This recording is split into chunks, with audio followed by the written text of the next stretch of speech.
chocolate broadly under control.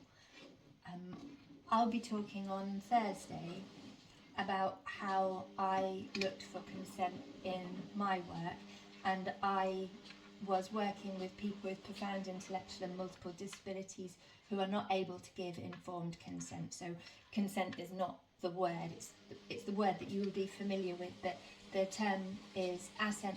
And I will simply be telling people what I did, which is that I got all of the permissions from the ethics committee at the university, from the setting that those people worked at. I got full informed consent from their parents to a very high degree. Consent on, I gave them like a checklist you can consent to this and not that, and this and not that, and so there was a lot of detail.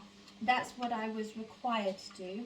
I went beyond that in that I also got from their parents a huge amount of detail about how they personally communicated, because I wanted to be able as best I could when I met them to see whether they wanted to spend time with me. I don't want to just because I'm allowed to spend time with you because the university ethics committee and your school and your mum and dad say I can. What do you think? And I'm not going to know because your communication is different. So I got lots of information from their parents. Right, this is where the alcohol comes in, about how to listen to them.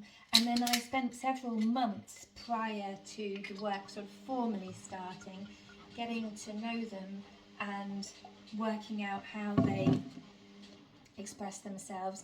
And all the time that I was working with them, I was in a room or outside with the staff that support them all the time and have known them for years, and so they are fabulous because they understand. They've just had so much more time than me to build up an understanding of who these people are and what their sounds mean and what their movements mean. So quite often I would be talking to somebody and I just look up over my shoulder and go, is this a good noise? And they go, yeah, that's a good noise, or no, that means, you know, the tummy hurts, or whatever it is. So I had all that support around me all the time. And of the people that you see, when you see the videos of my work, you see the people who I felt wanted to work with me.